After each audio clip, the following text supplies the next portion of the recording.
2011 that Myanmar started democratic reforms and opened its doors to foreign investment. Industries such as oil exploration, retail and wholesale, telecoms, and insurance and banking have since been opened up. Aung San Suu Kyi's landslide victory in the 2015 elections further cemented the country's path towards democracy. Foreign investors piled in. World Bank data showed that foreign direct investment inflows jumped to a high of 6% of GDP in 2015. FDI inflows have since tapered off, hitting a low of 1.7% of GDP in 2018. Now, with the army back in control and forming a new government, there are concerns foreign investor sentiment will take another hit. It's shock to everybody. For business investors, that's the biggest nightmare. Business wants stability, certainty, and now has yet proven that can't tell, anything can happen. So yeah, confidence is low. Myanmar is still a dangerous foreign investment destination. Most investors, of course, and what the events of this week have just done is introduce an element of uncertainty, including questions around the motivations for the coup, but also what precisely the implications will be for policy moving forward. Most foreign investors will probably find that Myanmar has become a less attractive place for them. The manufacturing sector could see a fallout. International fashion labels, especially from Western countries, getting garments manufactured in Myanmar. Big infrastructure projects like industrial zones and special economic zones are also likely to be affected. China and Japan, the biggest investors in these developments.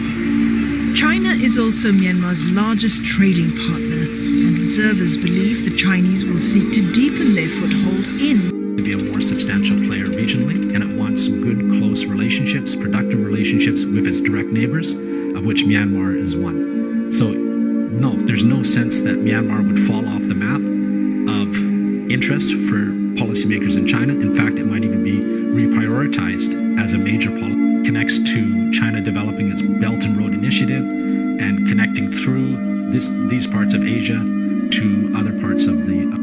Generally, China and Chinese companies have been working with the NLD government. But concurrently, we also know that the military has been playing a rather large role in the government over the past year. Chinese government and Chinese companies, especially, will still be able to push through with their projects, even under military rule and in the current state of emergency.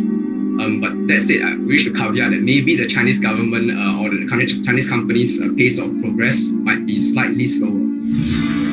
DICA data shows that China has invested a total of $21.5 billion so far. Rate of investment remains the largest investor in the country, with $24.1 billion in approved foreign capital.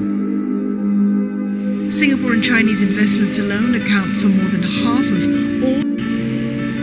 The country, seen as the last frontier market of Asia, is not for the faint-hearted. The threat of military coups will always be present. This is Myanmar's third coup since 1962. But the last time there was a coup, Myanmar was not a member of ASEAN. So from military rule only in 2011. So from an investor country's perspective, FDI into Myanmar generally constitute a very, very small proportion of the total outward FDI. This is also similar in trade. Large trade partner from the perspective of the other country. Even for Thailand, which is a large trading partner for Myanmar, spillover impacts. The country is known for having a very difficult business climate to begin with, and that ultimately the issue is about effective governance. Seeing rapid economic development, these two things are not really inimical to each other. So effectively, the form of governance per se is not the problem. I mean, what you see here is an authoritarian government, and with the right policies, actually, this could be very good for economic growth. Bit two. There are a lot of complaints about the slow pace of reform, especially when it comes to opening up key sectors, and also especially when it comes to improving its bureaucracy. As the country transitions from a decade of civilian rule back to military rule, questions abound